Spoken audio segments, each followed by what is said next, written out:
Hello YouTube, and welcome to Theater Talk. If you're new here, hello, my name is Tori Cyclic. I make new videos every Sunday for Cyclic Sunday with other videos throughout the week. If you like what you see, like this video down below and subscribe while you're down there as well. You can also follow me on Twitter and Instagram in the description at tss6295. A couple weeks ago, I was listening to Colby Dezelick's podcast that he's doing on his YouTube channel with his friend Kevin Corkum, and they were talking about how they got started in theater and about their early training and different things like that. I'm going to link to that down below so you can go listen to it. And also, Colby's awesome. He posts some great videos too, so go check it out in the description.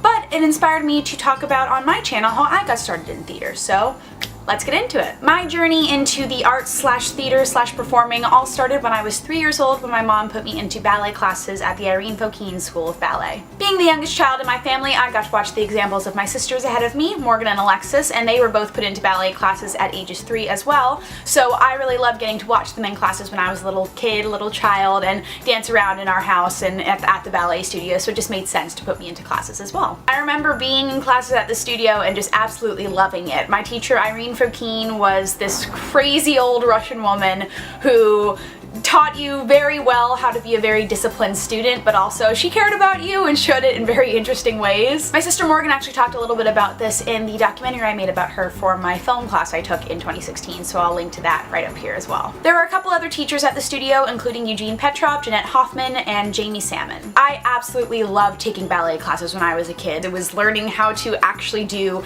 this fun thing that I like to just do around my house, which was just dance and be crazy and move around. At my ballet studio, Irene Fokine School of Ballet, I made some great friends who I'm not as close with now anymore. We did productions of the Nutcracker. We had a spring concert every year where Eugene Petrov would create a little ballet for the younger kids, and then Irene Fokine would create a ballet for the older kids. In my about 10 years of doing the Nutcracker, I was a gnome, a party scene boy, a party scene girl, a kissing doll boy, a snowflake, a flower in the Waltz of the Flowers, a mouse, an angel. I just loved the show so much, and whenever I hear the Waltz of the Flowers, I always think about the choreography that we did, and the party scene I still know by heart, and I did that when I was 6 years old. So dance was something that was really, really important to me as a child, and I think it really shaped me into who I am as a performer today. It was also really cool when I was 13 years old at my ballet studio. It was the 50th year of us doing the Nutcracker, so the local news came by and got to film us and show the journey of us doing the rehearsals for the Nutcracker and then doing the actual performances. When I was 9 years old, I had a really, really amazing performing opportunity come up. The Bolshoi Ballet was coming to perform with the American Ballet Theater for the first time in many, many years. Honestly, I can't remember how many it is, but it was a lot.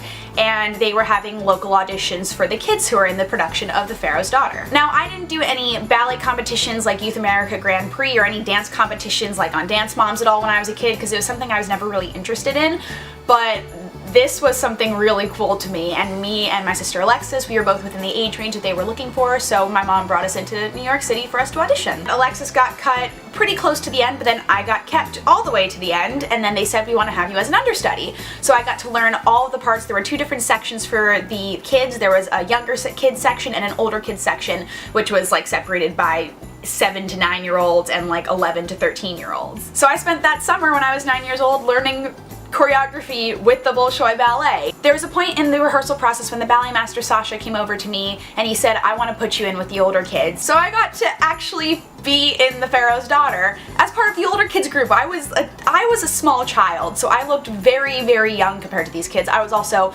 2 to 4 years younger than all of them, so that was a really great boost to my confidence as a dancer, but it was also such a cool experience as well. The Irene Fokine School of Ballet didn't offer any jazz or tap classes because it was a very strict Russian ballet school, so when me and my sisters expressed interest in learning more different dance styles, my mom and my dad looked for different dance studios in town, in our hometown, or just in the county that we could easily find that would give jazz and tap classes, and we found Metro Dancing. We went there and were taught by Lisa Staris and Jessica Asgar, and they are so amazing. They taught us jazz and tap, and I love them so much because it was totally different from like my strict rigid ballet classes, and I got to throw myself on the floor and like move my feet in a different way, move my body in a totally different way, and also listen to pop music while dancing. So fast forward to 2010, my dance teacher Irene Fokine gets very sick with cancer, and they decide to close the studio because it looks like she's not going to be able to teach anymore. And Eugene Petrov, he decides to create his own studio. And then December 5th, 2010, Miss Fokine passes away. Her death was really hard for me to deal with because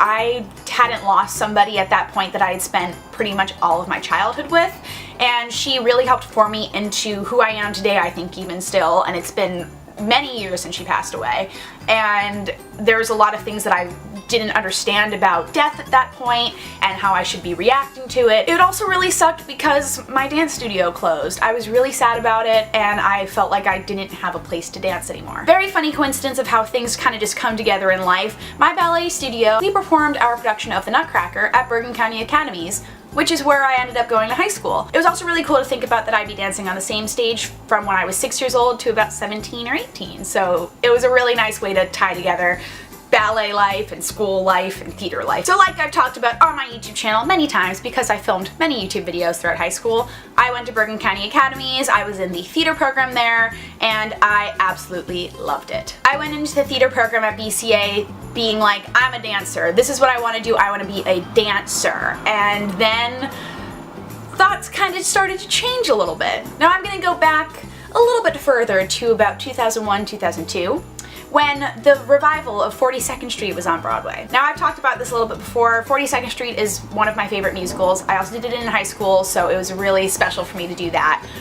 But when I saw 42nd Street on Broadway, I remember sitting in the audience with my parents, still very much in the mindset of I want to be a ballerina. I want to have this amazing ballet career.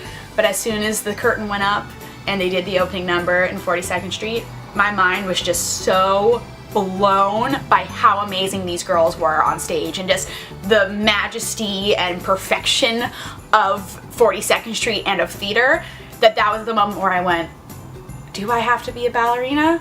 I want to dance, but I also want to sing, and I also want to act. I want to do all of it together. Musical theater, that's what I want to do. So I realized this when I was about 6 or 7 years old, and that was around the time when I had started taking jazz and tap classes. So theater was something that was always on my mind as a kid, but I was still very much in the mindset of wanting to be a dancer within theater. Throughout high school, I did a ton of dancing because we had dance classes instead of gym in my theater program, which I was so appreciative of because I'd never wanted to run the mile again or play soccer for no reason. And as I went through Bergen County Academy's theater program, I realized how much I loved acting as well, and wanting to combine all of that together with theater, dance, acting, singing, all that kind of stuff. One of the big things that I discovered a lot in high school as a burgeoning theater person was singing, because singing was something I always enjoyed doing, but I always never felt confident about it because I didn't think I was good enough. Throughout middle school and high school, I was in the choir, and I really loved it because I just loved singing, and it was a good way to learn different singing techniques, but I never really took voice lessons until my college auditions. Also in high school, there was the choir and the chamber choir, and I auditioned for the chamber choir every year and never got in. So that was something that made me feel very not confident in my singing voice and made me not feel good about it. Now when I go back to watch my college audition pre-tape videos, the singing really hurts my soul because I know I'm doing stuff that's not good and not trained, but it's because I was not good and not trained. So I know there's vocal tone there, but it's something that needed to be worked on. And now that I've had many more years of voice lessons, I can go back to those videos and see what I was doing wrong and see how I've made progress. But it's something I do wish that I had started when I was maybe 10 years old, so I could have worked towards that progress sooner. And then like I also talked about in my year after graduation video, I went to the University of Utah for musical theater, absolutely loved it, and now here I am living in New York, pursuing the dream. Something that I've realized that I really love in theater from myself doing it as well as watching it is movement in theater. I definitely think this is influenced by me starting dance at such a young age. I have such a huge appreciation for dance throughout theater because I think it's just so gorgeous and it helps tell the story so much,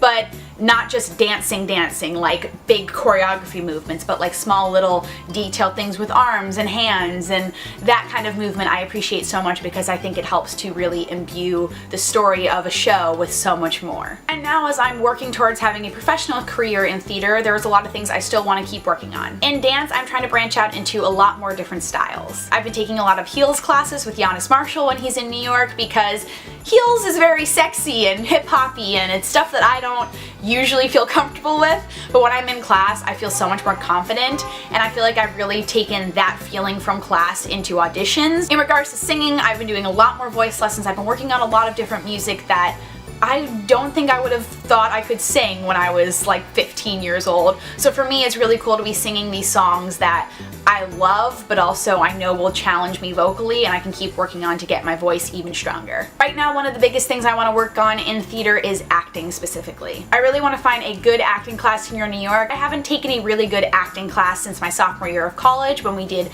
Shakespeare and scene study, and I really miss it. So that's something that I want to keep working on, and finding new monologues, finding new plays to read, finding new characters to understand, and all this kind of stuff that I love sinking my teeth into. I just love theater so much. So that's all I have for you guys today. In the comments down below, if you're in the world of theater, let me know how you got started in the world of theater. I'd love to hear your stories because everybody's story is different, so let me know down below how you guys got started. And if you're not in the world of theater, go say hi in the comments down below. I'd love to get to know a little bit more about my audience, especially because I know there's some theater people who watch, but not everybody does theater, so I'd love to get to know who else is watching my videos too. Thank you so much for watching. You can follow me on Twitter and Instagram in the description down below. Like this video and subscribe for more. DFTBA, and I will see you guys next time. Bye!